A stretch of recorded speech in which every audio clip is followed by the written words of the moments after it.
Welcome back, Cheeseheads, to another episode of BAM GPG. So, Bryson, the Green Bay Packers, they ended their 2-game losing streak today in East Rutherford, New York. The Packers snapped it, answered some big questions today. I still think there's some lingering offensive questions out there for the Packers heading into next week's matchup. But we'll cover the game narrative from today, some of the key takeaways, player grades, and what still needs to improve for the Green Bay Packers moving forward, and what this means for the rest of the season. So let's roll here, Bryson. So, Week 11, the Packers traveled to face the New York Giants. They came in with a 2-game losing streak, as we all know, and they were looking to bounce back, right? The Giants, meanwhile, they were reeling. Just fired their head coach, a quarterback and running back were both out for this game, Scatterboo and Dart, and that's tough to overcome. And the Packers... And weak neighbors. Absolutely. And the Packers were able to come away with a grinded out 27-20 victory over the Giants. It was not a good win. It was an ugly win. I absolutely agree, against a team that's 2-8, 2-9 now, Bryson. Yeah. So not the way you'd like to see the Packers perform against a team of that caliber, given their circumstances as well.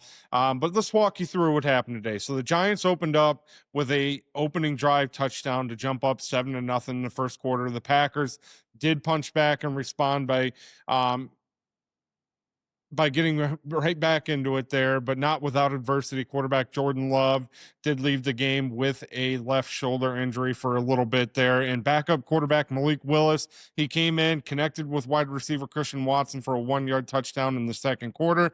And he did well. Malik Willis, every time we ask him to step in, doesn't matter the circumstance, he comes in, he performs well, plays at a high caliber. And the offense really does, I hate to say it, but when he is out there, this offense really does start to kind of click, right? Because he adds that dual threat to the defense. He can take off and run when he needs to. I believe he had a 16-yard scamper today. Or, he's able to throw a beautiful deep ball as well. So he's a very, very tough quarterback for opposing defenses to really reel in here. So the game, kind of getting back into it here, the game stayed tight. Extra points were missed, momentum swings throughout the game.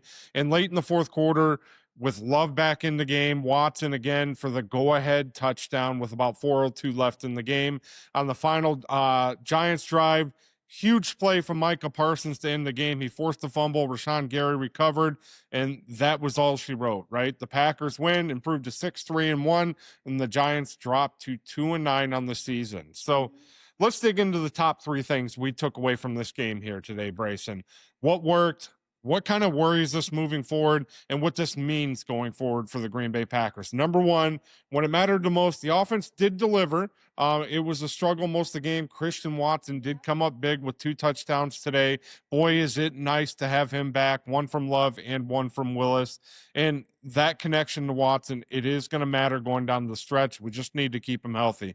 Love for the day was 13-24, 174 yards, added some scrambling. You saw him get hurt on that with that shoulder on one of the scrambles, but did come back in later in the game to finish it. The running game, a little bit scary here. Josh Jacobs did exit the game with a knee injury. It looks like he's probably going to be out multiple weeks, but Emmanuel Wilson did add some spark to that Packers running game, and they're going to need that moving forward, because it does look like we're going to be without Josh Jacobs for a few weeks.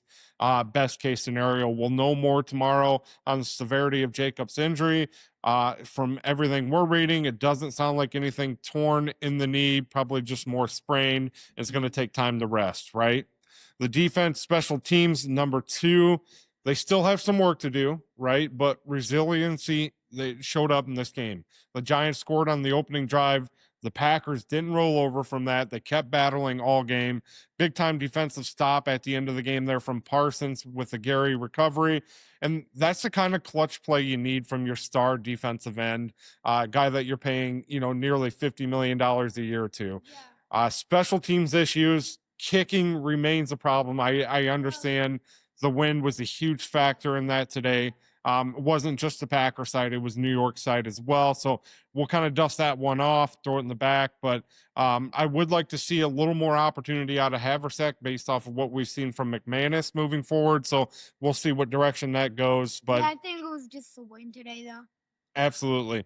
Defense, still super proud of them. There were a lot of dink and dunks, long extended drives, and a lot of that is designed. I think that is probably the blueprint to beat the Green Bay Packers.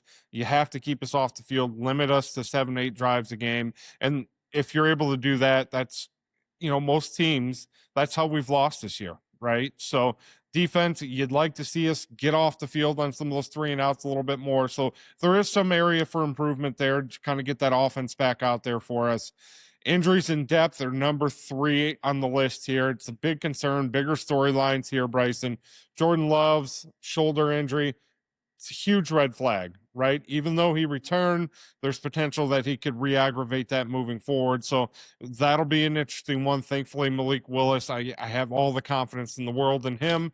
When he needs to step in, he's a good backup.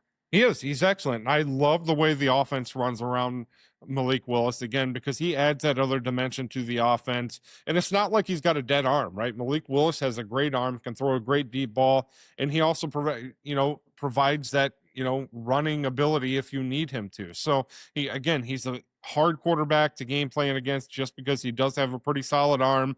I think he fits in well into this Matt LaFleur Packer offense, especially with that dual threat ability. Now, Josh Jacobs exiting with that knee injury. That's the scary part. Wilson did step in, but workload and consistency, it's going to remain a question at that position as long as Josh Jacobs is out. Now, depth matters, especially late in the season here as we get later in the season with injuries starting to compound for the Green Bay Packers. We also had a scale with, I believe it was Zach Tom. He did. Yeah, he was out for a few plays, but he came back in, thankfully. But they're starting to compound for the Packers. And the Packers, they showed they have some depth, right? But they're going to need more moving later into the season if these injuries continue. Why it matters, Bryson, especially the squad, they're showing toughness now, but over the next 6 games or so, depth and health, they're going to be critical. This regular season, it's a grind. It's for real. And the NFC North is playing well right now. So they're going to have to get healthy, stay healthy, because we've got a lot of divisional games coming up here.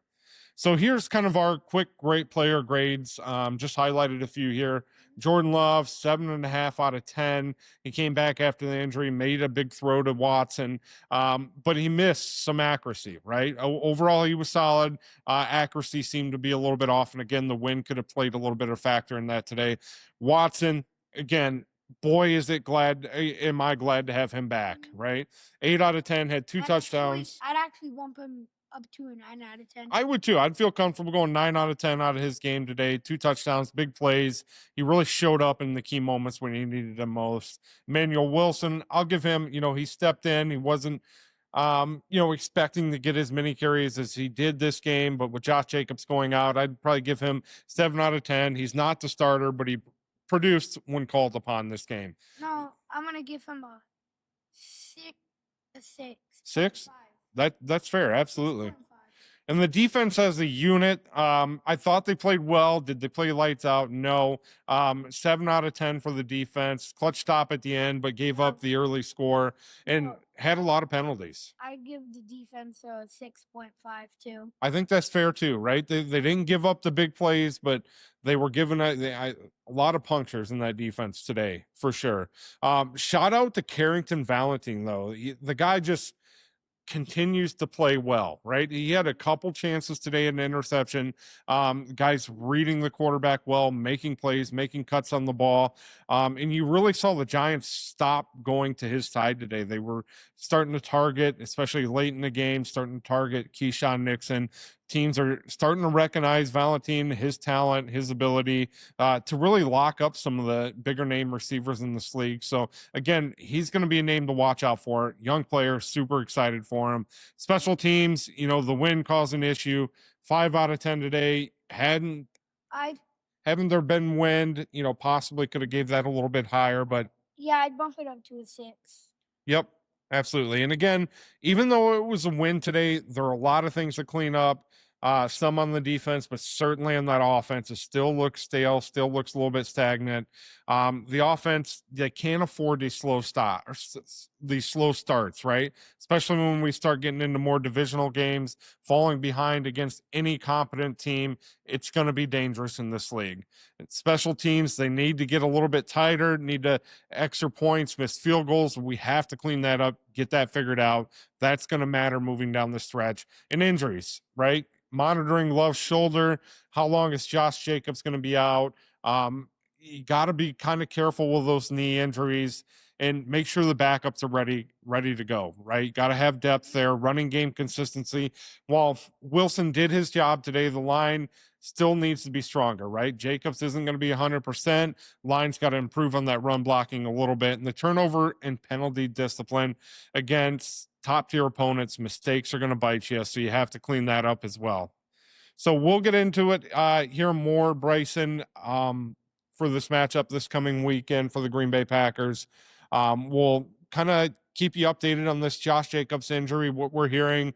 Lucas Van Ness, whether or not we're going to see him back out on the field here soon. He was inactive for this game, but I think that's going to be great. I really do like Van Ness in the running game. I think he's kind of that power defensive end. Really sets the edge well, and he can run too. So it'll be nice to get him back out there once he's able to. So hopefully this coming weekend, it'd be nice to see him back out on the field. But we'll be back with some more. We'll kind of break down the matchup for this coming weekend. Ugly win for the Green Bay Packers, but they do improve to 6-3-1. And we'll see what it brings, right? Got injuries starting to pile up, but we got to get healthy.